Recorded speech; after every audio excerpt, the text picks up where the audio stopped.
really want to know more about the Avatar character. And I'm going to add to this. More specifically, do you remember how you came to the attention of the WWF and your first meeting with Vince? Sure. I had gotten an opportunity with Jim Cornette and Smoky Mountain Wrestling, and met JR there, and Jimmy, and I love both those guys have been there. I owe them the world. I mean, they were big proponents for me and spoke up for me, and put their name and reputation on me, and that meant a lot. And I had a great run in Smoky Mountain, and um, it was around the time of my birthday in July that Eric Bischoff literally out of nowhere reached out to me. Well, he didn't. It was Jeremy Borash. Hmm. That whole thing was very convoluted, so that's a whole other story. But It's in the book, though, isn't it? I believe it is, There yeah. you go. Buy the book, And self-help. buy the book. And so they invited me down to Atlanta for a dark tryout match. And I was like, oh, great. And then all of a sudden, JR calls me like a couple days later, and they invite me to come to Stanford, not for a tryout match, just come to Stanford, want to meet with Vince. And I'm like, oh, okay. And I go, look, I got to be honest now. I've got to go. Bischoff has contacted me about a tryout match. Nope, go. Hear what they got to say, then come here. I'm like, okay.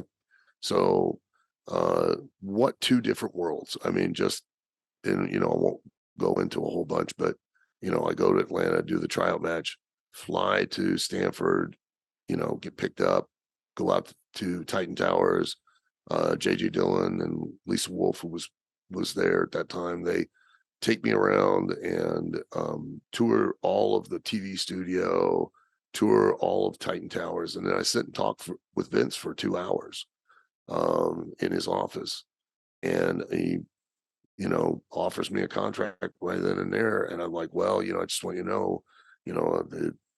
I went and had a tryout match with, WCW with Eric Bischoff, and goes up, hear what they have to say, and then, and then let me know. So a couple weeks go by, and one thing leads to another. And I basically signed with WWF. Vince and I talk, and and I know what Vince was wanting to do, which was he wanted to capture the popularity, and he had tried several other characters like Aldo Montoya's Man of War, and Hmm.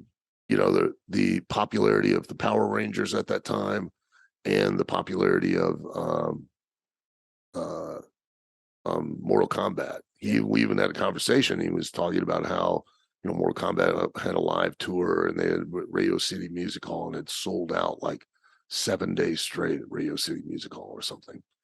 And that was the inspiration for the idea of the character. And then and I said, well, mask guys in your territory, I mean, they don't really, they're not main event guys, or don't have an identity. And that's when he like kind of was like, well, you'll carry the mask to the ring and then put it on, type of thing. I was like, okay, I don't know how I'm going to do that, but Hmm. and so and this is it's so weird because we had this conversation, and then he calls me up again. And he goes, oh, we're going to do all these vignettes to introduce your character and help people understand it. I go, great. And that'll really help, make people understand what's going on. And it, like he described, literally, if you remember all of the vignettes they did with Glacier in Yes, WCW, there was like 6 months worth I'm as well. not, Yeah. yeah, I cannot tell you how much that was exactly what he had described to me of what he was going to do for this Avatar character, right? Right. And then all of a sudden, out of nowhere, like in October or November of that year, I think it was October. Oh, you need to be in Winnipeg. You're going to be live on Raw debuting Avatar. Like, what? The mask didn't fit right, and you've got to understand too, like I just had came from Cornette in Smoky Mountain, and I had gotten to it a point where I could stand on the ring apron in the middle of the rope. I could springboard up, turn in midair, land on the top rope, and moonsault into the ring. I mean, I'd do 450s. I could do, anything. I was really at the height of, physical ability. I get there, well, it's real rope, it's not cable. It's very loose. They don't and nobody did anything off the top rope because these were the old Saturday night main event rings that were really tight, really stiff, and none of the wrestlers really did anything off the top rope. And the ropes were just treacherous. I mean, and so one of the things that I, could utilize was gone. But then the other thing is because what they don't tell you is they don't give you direction. They don't tell you what they want. You've got to just kind of figure it out. So I had a gimmick that if I knew then what I know now, I could have taken and capitalized on the opportunity to a much greater degree. But at that time I had been a heel for the large portion of my career.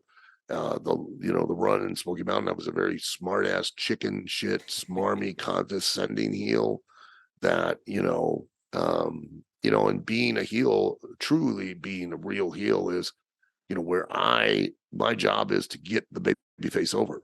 And so I can get heat. And, now all of a sudden now I'm the baby face who comes out carrying a mask, putting it on, taking it off, and wow, a surprise, you're still the same guy. And, with a very confusing gimmick. And Forgive me for interrupting, because someone else actually yeah, wrote in. Was there any talk about bringing you and Glenn in as a tag team to the WWF? Was that never a n- situation? no, I never heard anything of that. No. No. Uh, um, so the gimmick kind of floundered, and then they were trying to find an identity for me that they could sell because that's number one, the number one most important thing. To the point where at one point when WCW started bringing luchadors, they tried to bring in some luchadors themselves, and they weren't getting the ones they were happy with, and they presented me the idea of being the world's greatest Mexican wrestler. I was going to work as a luchador because I had experience doing that as well. But and I kind of was like, I don't really feel like doing that.